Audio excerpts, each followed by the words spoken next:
before I go into the afterlife, that there are people on this planet that could be 60 and 70 years old that are newborns spiritually. And there's people here that could be 15, 20, 30 years old that are ancient, super ancient people. You're talking about the afterlife.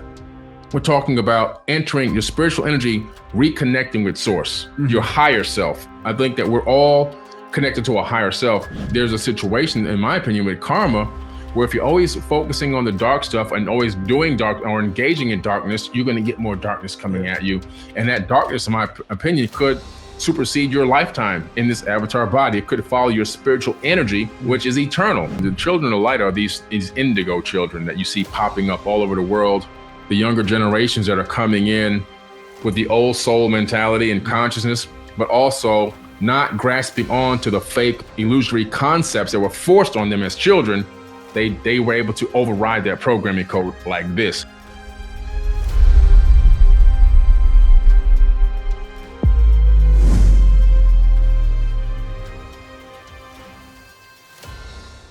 One of the last things in that documentary was that you mentioned, this is a direct quote, "We are the gods that we've been waiting for." Yes. And it stuck with me, and I wanted to open up today. You even named this show, "We Are the Gods We've Been Waiting For." Are we? Right. Are we? So just to start off there, I guess we have all this ancient wisdom that you've uncovered from the tablets and all these other things, and the real story behind the human creation. Right. So what is the DNA right now that humanity is uncovering that is allowing us to recognize that we're the gods that we've been waiting for? You know, it's this gradual process of growth and self-awareness, which all is about the RNA and the DNA, to be honest, because the DNA is awakening us. The RNA is awakening us to who we truly are. As we begin to see people start to look inward instead of outward and start to question the reality, question the norm, question the mainstream, it then takes them down a rabbit hole, which forces them to research and look for answers. And when they begin to find specific answers, another spark goes off in their body. And that's the DNA releasing answers. In other words, they're not really looking for answers, they're looking for confirmation. The body is already telling you, your DNA is already telling you, this is the path. The mainstream is telling you, no, this is the path. But you're getting better confirmation over here because it doesn't insult your soul. And right now, where we are in the universe, our solar system, it actually undulates up and down around the giant Milky Way. And these movements are huge, hundreds of millions of miles as it undulates up and down. Right now, we're at the perfect center of the equator of where the supermassive black hole is at the center of our galaxy. Scientists have identified this since 2013. We've risen to this level now where we're in the age of questioning and getting and looking for answers. This information age, right? We are God and God is us, and that we are God walking in the flesh, each and every one of us, and there is no separation. We're all the same entity, just in different variations or different forms. In the Emerald Tablets of Thoth, you break down how we're living in this fractal holographic universe. So I'm wondering if, as you know, the frequency of the planet is changing, how would that affect it on a dimensional level as a planet? Well, you know, so there are 11 dimensions, at least we believe that in theoretical physics, right? And we believe that now through real science that the brain is connecting to 11 dimensions. I just did a huge lecture on that the other day, where scientists and laboratories have now understood now that the brain, the synapses between the connections in the brain, the neurons, are phasing in and out of the third dimension and connecting potentially in the theory to higher dimensions. And so that means that the earth itself, which is conscious, the earth itself is actually conscious. It's also connecting to these higher dimensions. It has a capability of phase shifting consciously to higher levels of thought and awareness of its own self. And so I believe that as the human beings on the surface become more conscious and we get this mass awakening, it's also going to allow the earth to transform into its true dimension or its true self, where it really wants to be this higher level of self that the earth has it as well. And that we can phase shift together into this, you know, higher dimension of consciousness. And this physical third dimension will always be here, but our thought level will be so high, we'll be able to perceive the past, present, and future at the same time. We'll be able to see the end before the beginning. We'll begin to tap into our true innate abilities that we already have. And we'll recognize that we're all truly spiritual beings and that there is no separation. Yeah. And I think a lot of people can start even relating to the fact that these personal experiences are happening to them. I was just having a conversation with a friend last night who was able to basically relive a whole past lifetime and understand how her close relative right now is the same character that was in that past lifetime. They're working out some karma. Wow. And how do you perceive karma right now? Karma is a real thing. I really do believe that karma is a real thing. It works along the law of attraction. Yeah. And so a lot of people think that the law of attraction only works in positivity and abundance, but that's not true. The law of attraction works in also negativity and dark energy.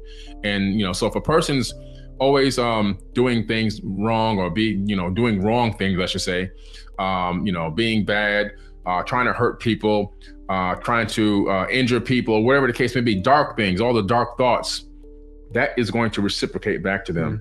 When a person is in a state of fear, despair, hate, anger, trauma, they always seem to have more and more of that coming back at them, because the law of attraction, it works on frequencies. If it's a low frequency, the universe says, oh, give them more of this low frequency. High frequency, give them more of the high frequency. So it works in both ways. So people have to be very careful, because there's a situation, in my opinion, with karma, where if you're always focusing on the dark stuff and always doing dark or engaging in darkness, you're going to get more darkness coming at you. And that darkness, in my opinion, could supersede your lifetime in this avatar body. It could follow your spiritual energy, which is eternal. So people say, well, the person died, it's all over for them. Well, maybe not. The energy never dies. It only transforms. Is the karma tracking that spiritual energy into the next life? It's possible. I wanted to dive deep into this aspect of the past life. The afterlife. Afterlife, yeah. Because the Egyptians have their own interpretation of it. You looked at the tablets, what their own story is about it. And many religions around the world have their own interpretation of it. You right now, after having all the research, have gone on your own journey. What is the afterlife looking for you? So based on what I've studied from both the Atlantean Priest King and the Emerald Tablets, it's about, there's two levels. So one level is becoming an ascended master, working on yourself so intently and focusing on consciousness ascension on a daily basis, so that you get to the point where he talks about being able to incarnate at will. He also says on and in the plane that you desire. In other words, he's talking about incarnating when he wants to, and even in any dimension he wants to incarnate at. That's when you become the master, right? But there's also this level where people come back over and over again, because it seems as if they're not learning the lessons that they were put here to learn. And they go through this process of learning and focusing eventually on ascending. But some people can come back 10 times, 100 times, hundreds of times, thousands of times. And so what I began to realize is, before I go into the afterlife, that there are people on this planet that could be 60 and 70 years old that are newborns spiritually. And there's people here that could be 15, 20, 30 years old that are ancient, super ancient people. They could have been here already 1,000 times. They're finally getting it now. They're on their path to ascension. Old souls, exactly. And so you have this dichotomy there between people that appear to be physically old, but actually are brand new babies. And I think that when you get into you're talking about the afterlife, we're talking about entering your spiritual energy, reconnecting with source, your higher self. I think that we're all connected to a higher self, and that the voice we hear in our head talking to us, we might mask that voice and make it seem like this deep voice and this, but really it's really our voice. We morph it into something else. When you begin to truly hear your own voice in your head, that's you talking to you from a higher plane of existence. And I think that once this avatar body ceases to exist and work, and it releases your spiritual energy, you reconnect with your higher self in a higher dimension. And you begin to see things for what they really, really are. And like the ancient Aboriginals that I sat with in Australia, this is sleepy time. They call this sleepy time. In other words, this is an illusion. This is a dream world. And that the real world exists when you die. So we're just waiting to wake up. Yeah. And I was mentioning to you right before we started recording, Dolores Cannon, and I'm reading her books right now. Just studying her work is fascinating. But one of the things she mentioned right now is that there's waves of volunteers that are coming onto the planet to work with light and elevate and help humanity evolve. And Thoth, in this book that you mentioned, when you break down the tablets, he uses the word a lot, the children of light. Yes. So I just wanted to break down what that means, because that just has a lot of correlations with, you know, the new wave of children that are coming into the world right now, that are bringing that light, helping our species ascend to the next level. So what are the children of light, and how both saw it and how you see it as well, like with the future generations? Oh yeah, that's a great question. The children of light are these indigo children that you see popping up all over the world. The younger generations that are coming in with the old soul mentality and consciousness, but also not grasping on to the fake illusory concepts that were forced on them as children. They were able to override that programming code like this. They knew right away that information is dogma. That information is not accurate. That information is false.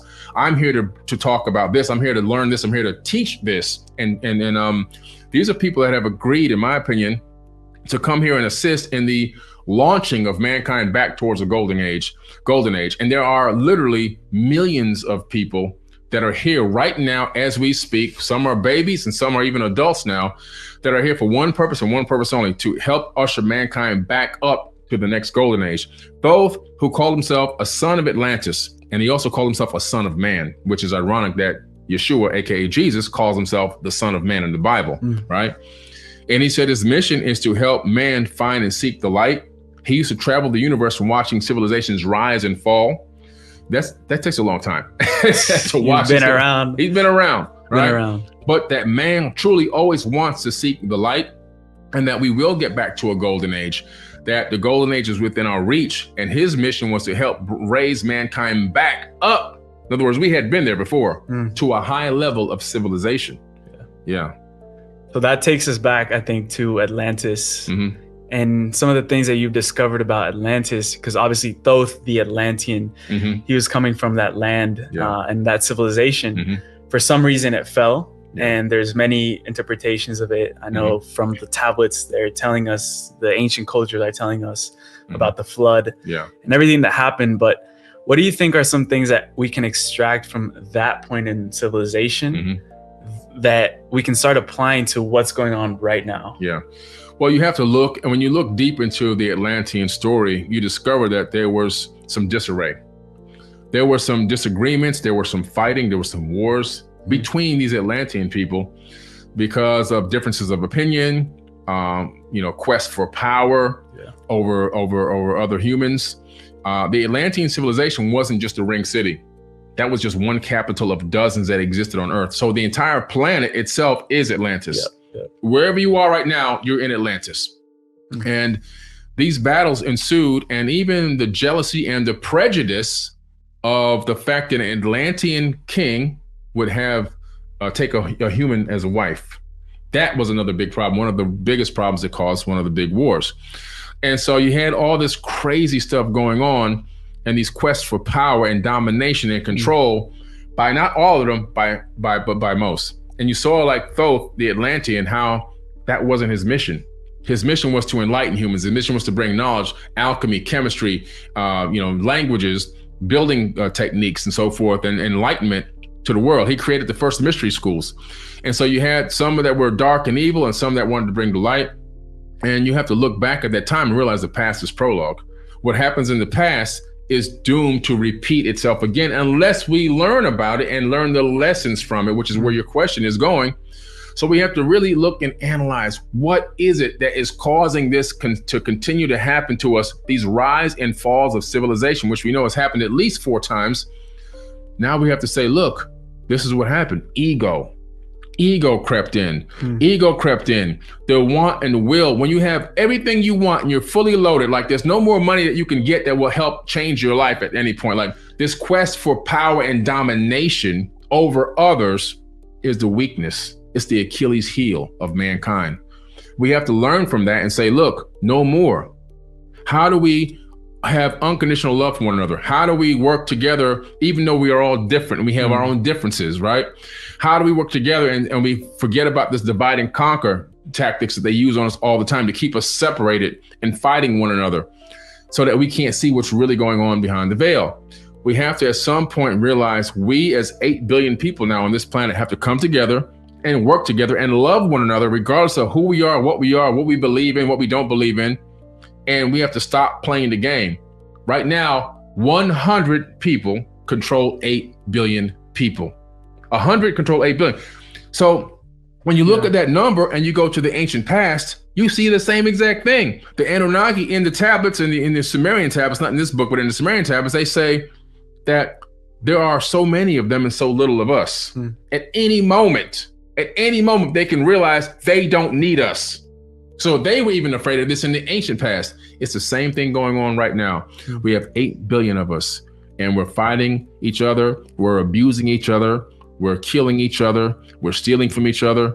And the 100 people that are running and controlling from behind the scenes are just laughing. And they're making money on every single corner, every single side. We have to do one thing and one thing only. We have to stop playing their game. And when we stop playing their game, it's game over for them. And we can create a new paradigm on this planet, and we can literally bring heaven to earth where it's supposed to be. Yeah. And there's obviously that spiritual side of developing our own empowerment and realizing and remembering who we are. Yeah.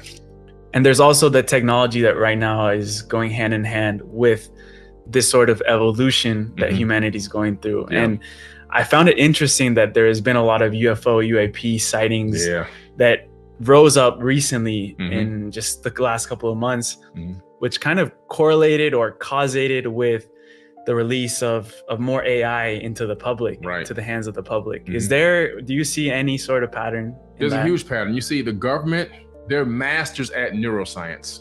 They understand how to apply neuroscience and manipulate people's minds, right? Now, when I took the class at MIT in applied neuroscience, this is one of the things that they taught. How do you shift mass consciousness? That's what the class really was about.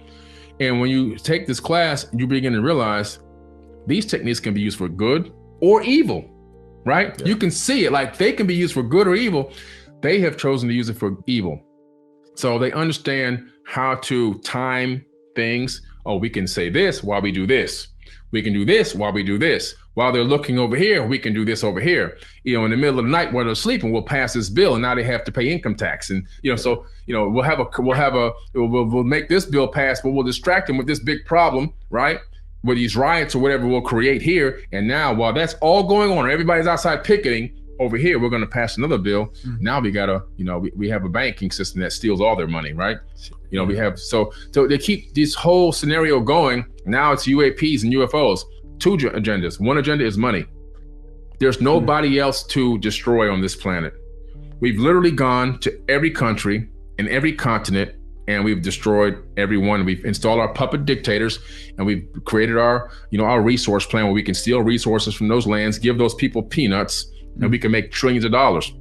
Now, and we got of course, you have the banking systems that we've installed all over the world. Okay. And now, there's no more war machine to use. There's no more money to gain from the people to say, we need this $7 trillion to go do this. So now it's got to be space.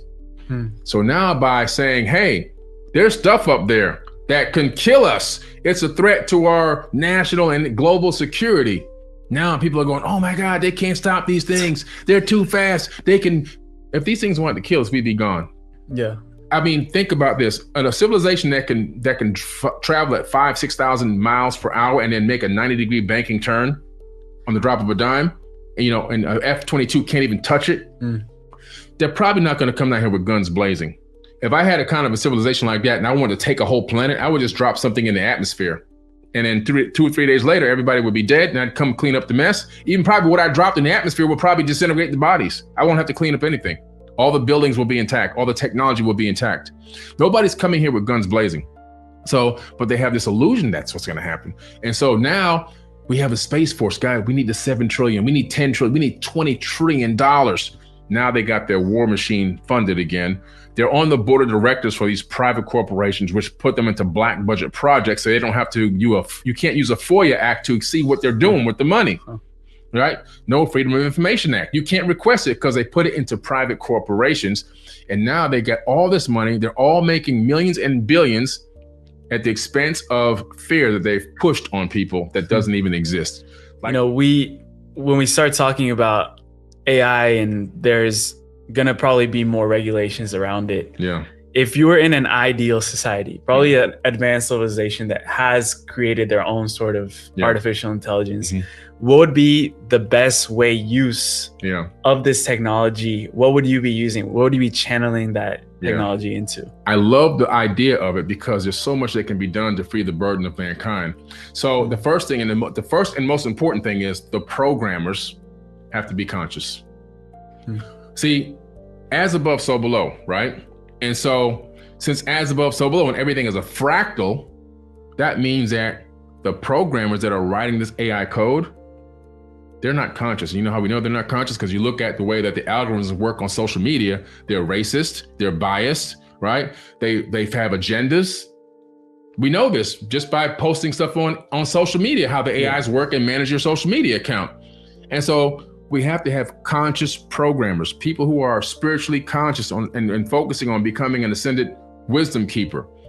That kind of knowledge then becomes a fractal into the programming language. A person with unconditional love, no hatred, no prejudice, no bias, no agenda. That's the point we got to get to. Now we got the programming code coming from that kind of mind. That the fractal of that code, that AI, is going to take on the perception of the programmer. Now we have something that can possibly work, right? The next thing is, as AI is developed to take over or dominate an industry, the people in that industry need to be relieved of their labor, of their load.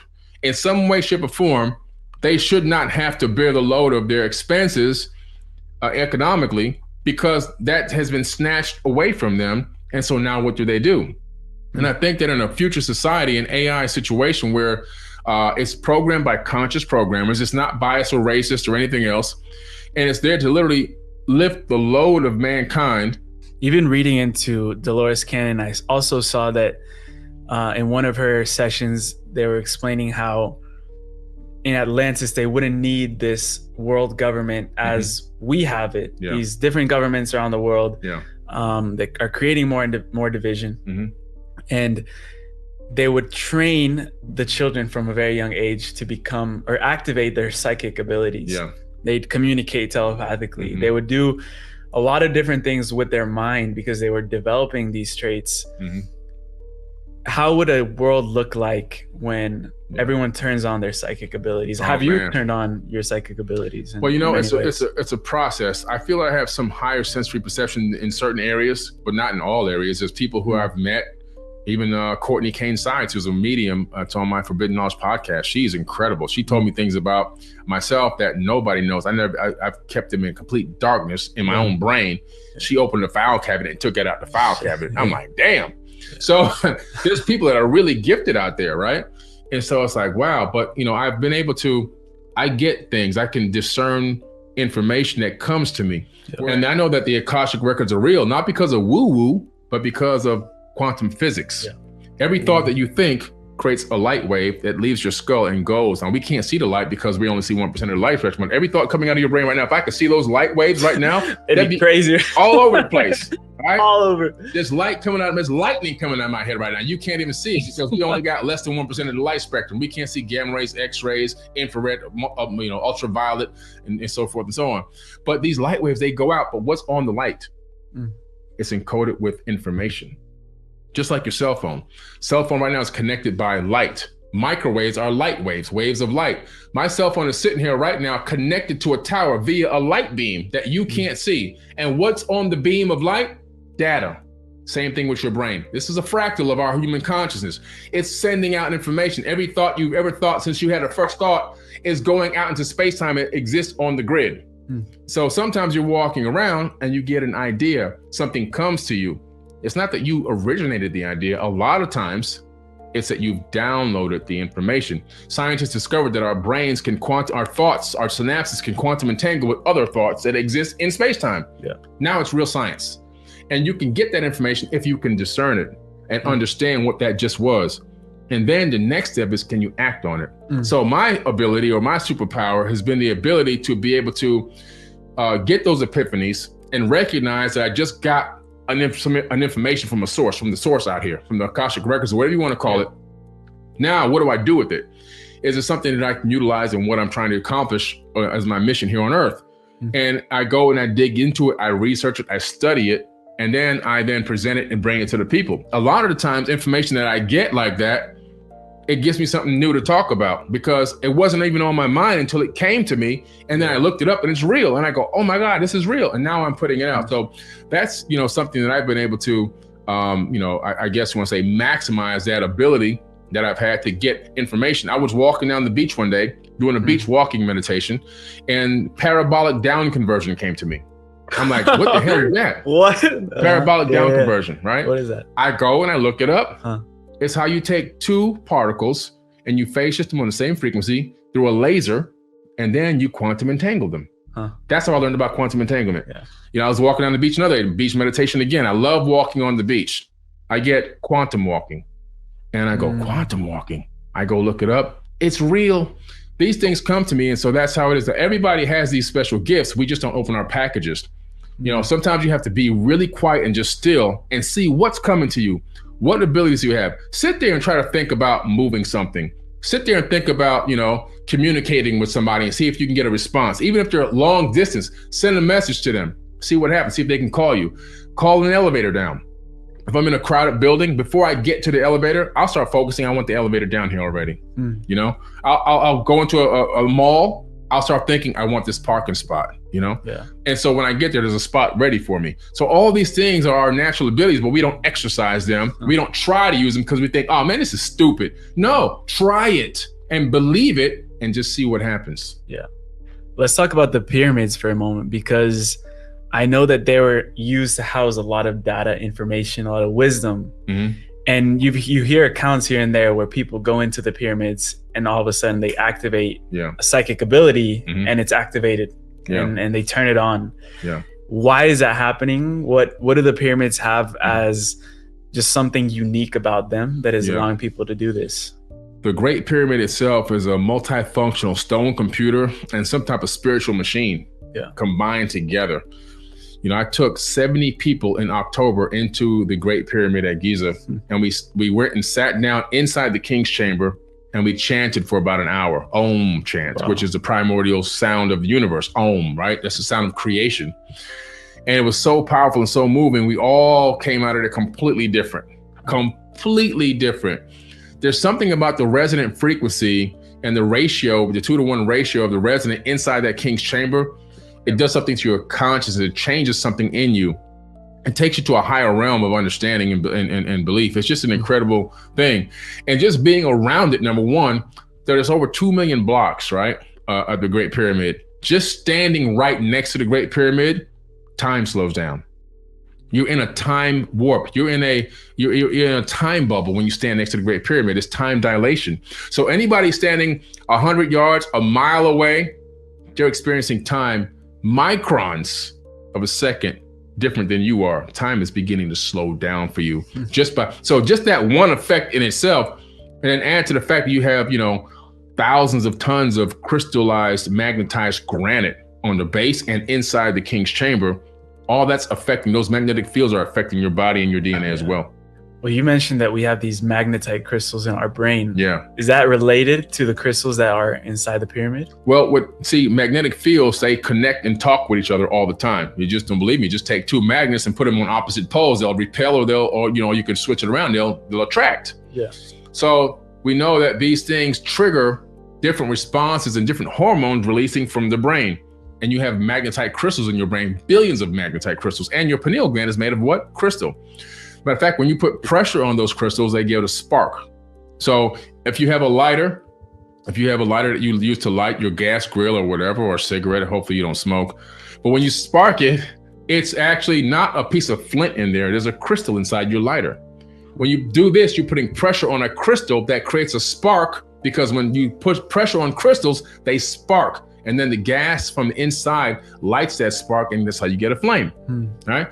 And so the same thing is happening inside of here.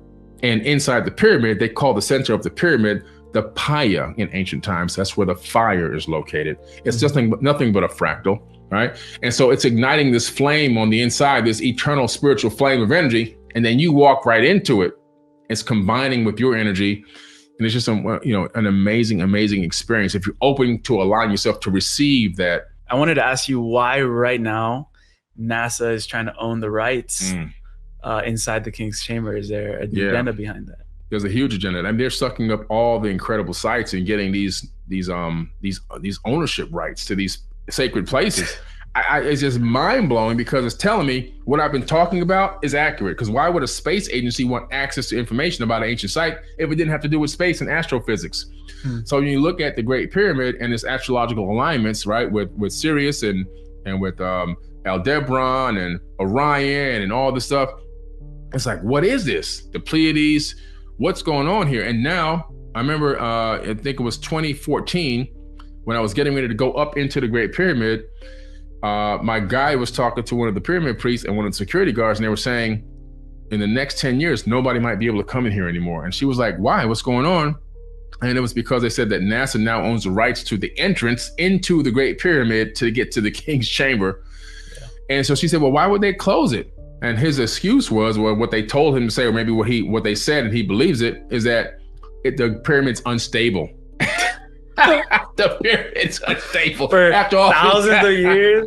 No, it's unstable after tens of thousands of years. All of a sudden, it might collapse.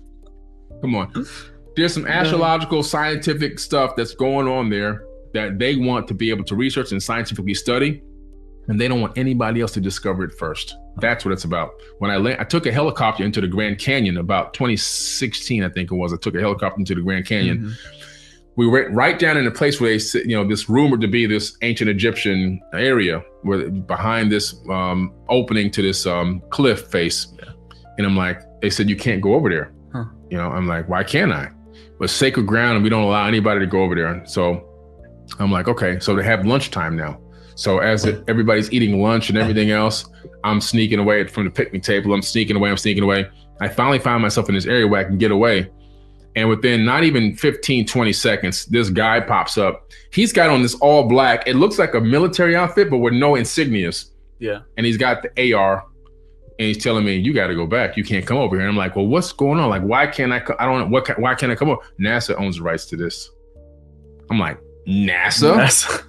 NASA owns parts of the Grand Canyon now. So it's this craziness going on. Yeah. I know you wake up at 4 a.m. in the morning every day and you're up researching. Yeah. You're looking into things. You're traveling to the places.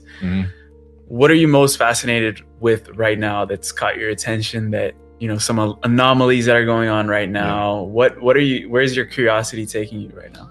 My curiosity right now is, I believe I come up with a huge discovery in Saqqara, the halls of Amenti that Thoth talks about.